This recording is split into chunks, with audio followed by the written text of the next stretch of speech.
So can I ask the people, those Ali Shehab, Chris Peters, Zhang Wei, Captain Pat Naik and Bobby Varghese to come and join me on the stage when we'll make a start for the first session of today's conference.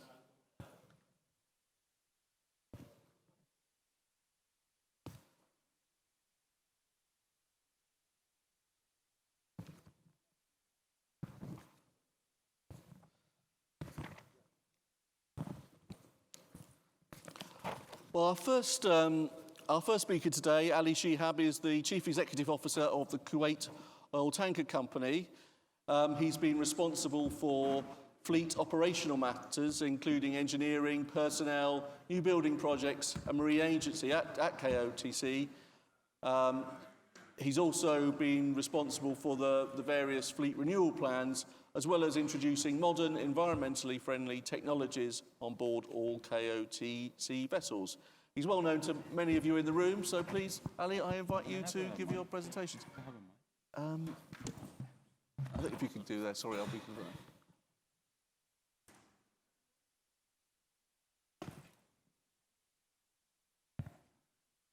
Assalamu alaikum, صباحكم الله بالخير. Ladies and gentlemen, a very good morning to everyone. Very happy to be with you today. Normally I like to have a mic with me to move around, but unfortunately I'll be on the podium. So less, distraction to you. There's a lot really to talk about, but given the time, I will try not to bore you with the information that I will share with you. It's all about the news of the sun. And what is interesting that I received a message recently that the government, talking about Kuwait government, is interested about the news of the sun. And what is the news of the sun? So basically, what is happening and what is new with the sun? And apparently that there is a phenomena, and it's coming to happen in 2020. And this phenomena, basically there are dark spots on the surface of the sun, and that will somehow affect the climate condition on Earth. And therefore, next year, this phenomena will start, and basically between brackets, it's the Ice Age.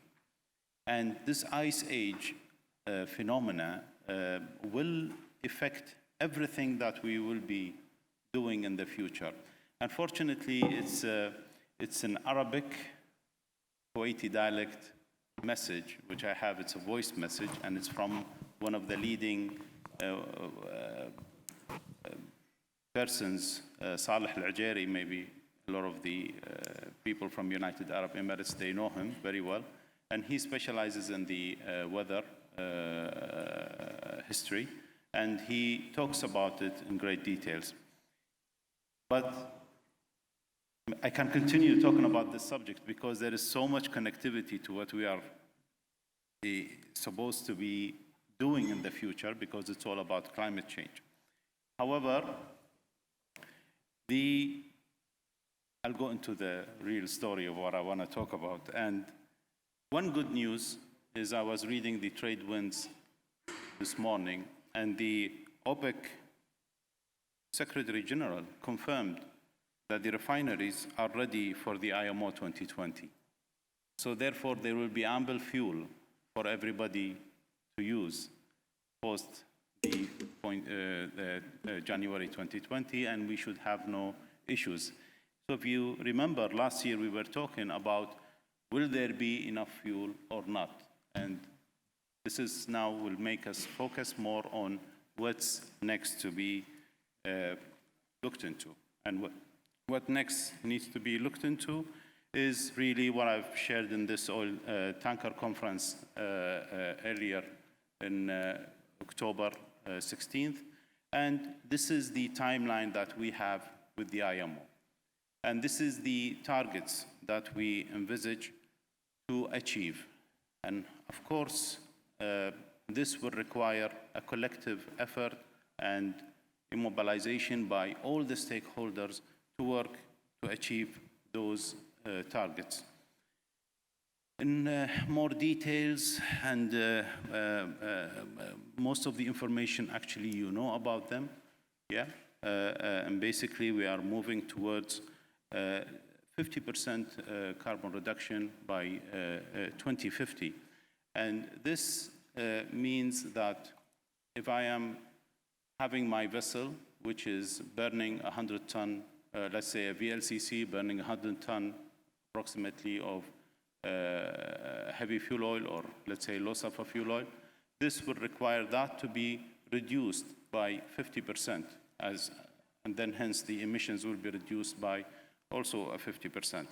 But that will be an impossible target to achieve unless we do have some kind of change in the designs, change in the operations that we carry out on a normal tanker, or perhaps, for example, any other general cargo. However, the financiers nowadays have also come into the same direction, and they felt that there is a responsibility by them, because now they are evaluating the risk on the environment by their investments. And this subject is becoming more dynamic as we are monitoring how financiers are thinking. So basically on this slide, I try to make it simple.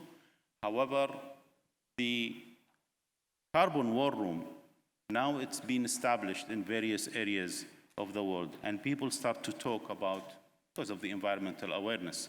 Now, interesting enough, I was talking to some specialists in the environmental change and in the UNFCCC, and they challenging that this phenomena exists, but the phenomena does exist, in my view, at least, and many people who will share with me here. But this is going to become a very difficult task for the shipping industry, because the financing bodies at the moment is really talking to the stakeholders within the industry, and they are very much interested to know about the CO2 tracking, i.e. how much is the emission is going to somehow impact the environment, and how much is their investment is really becoming a liability for them, or let's say they want to show their responsibility towards that. And in this slide I put at the bottom is the EU MRV, which started back in 2018, and the IMO DCS, which started in January 2019. And basically there is enough data today, enough data of the emissions that have been taking place from, it's emitted from the shipping, and that actually is still raw data and is getting analyzed. However, everybody is trying to push in and get their share of the information and then set their policy forward. However, there are many challenges that the shipping industry is suffering from and facing, and these need not to be further induced with more implications from the financiers. Now, what I could add into these challenges, and in the morning while I was listening to the keynote speakers, I was just listing down what are the challenges that we have in hand. Number one, there is more to come from the IMO, and if you are following the MEPC 74, coming 75, the agenda is full. And then when we come especially into this EEDI, phase 1, phase 2, phase 3, the subject is becoming more complicated and more demanding. We have the ballast water treatment system operation. That's still, we are waiting to see what is the outcome of the various technologies that we have in hand. The sulfur 0.5 2020, fitting of the scrubbers, etc. This is also a dilemma that's ongoing. Digitalization, the need for digitalization is growing day by day, as you know very well. Every day, you yourself, whether it is in the office or whether it is in your normal at home, the information, you started to need it more because you needed to act and you needed to finish what you're supposed to do. Safety in shipping is becoming more dramatic. So therefore, when we're looking at the latest list of the port state controls, latest observations by the oil majors, latest records of the incidents and accidents, there are clear indications that there is a safety issue and there is more focus need to be made on that. Otherwise, we can have a catastrophic situations like what's happening in Brazil at the moment. They are trying to clean their shores from the spill. Trade. Everybody knows about what's happening, so I'm not going to talk about that.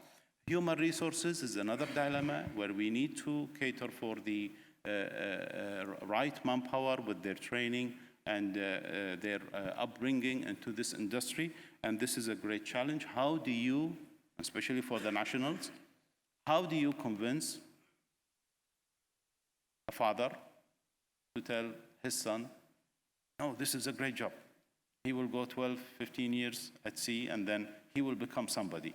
And that's also very challenging, as well as the circumstances of people are changing very dramatically, i.e. whether they can continue pursuing this career or not, and then how the system actually support them. Now, I'm not talking about nationals, I'm talking about a global issue that we are having with us. There is a growing need for the R&D.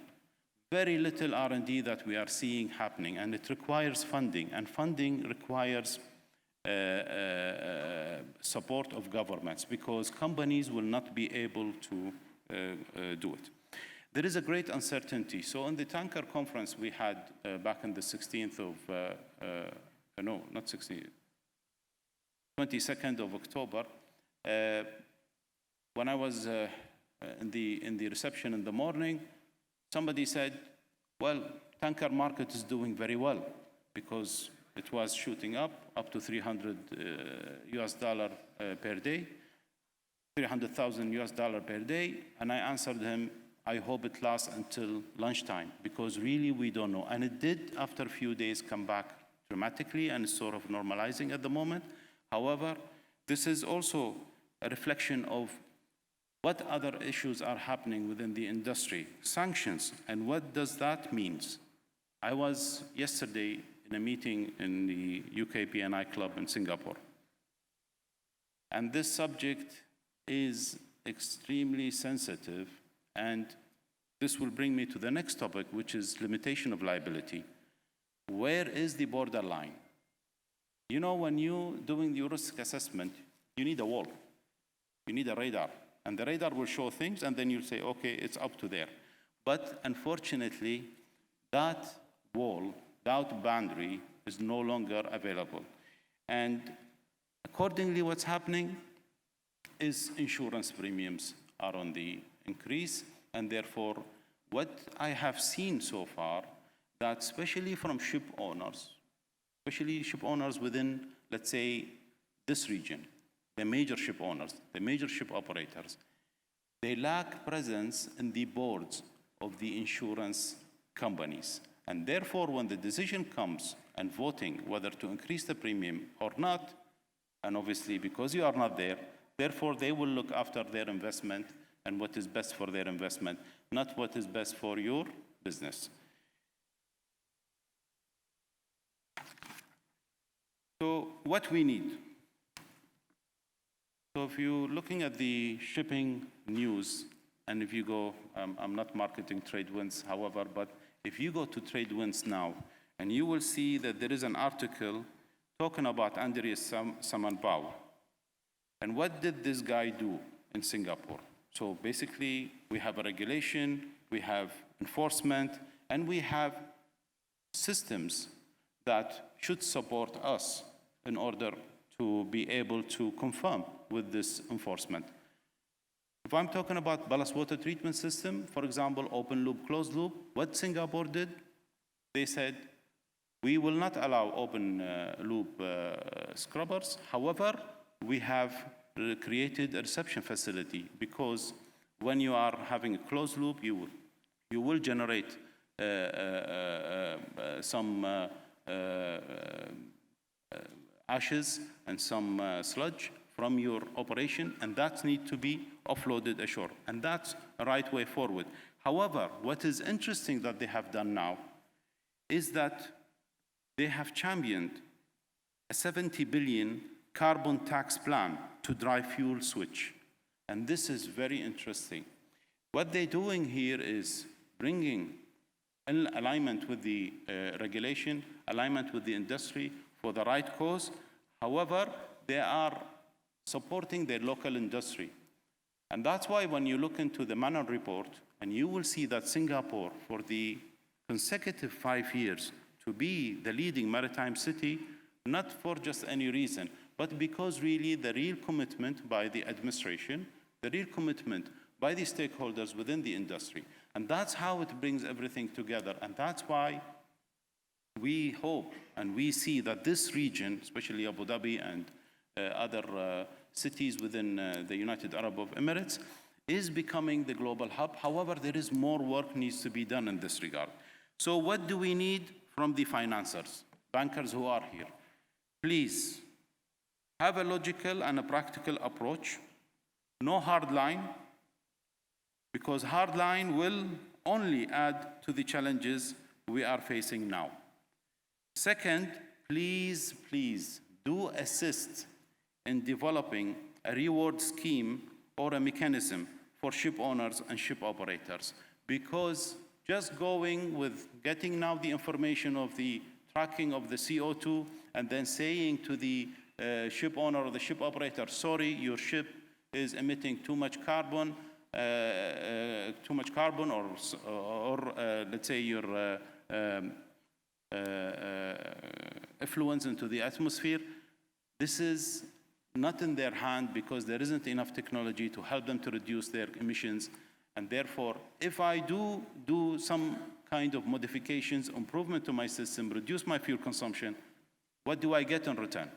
I will get more penalized, because the previous slide that I have shown is basically requires more stringent requirement, and it will be impossible for people to achieve with the current technology that it is available. So therefore, please assist in developing a reward scheme mechanism for ship owners and ship operators, so that we can reach to the targets that will satisfy the financiers and satisfy as well as the regulators.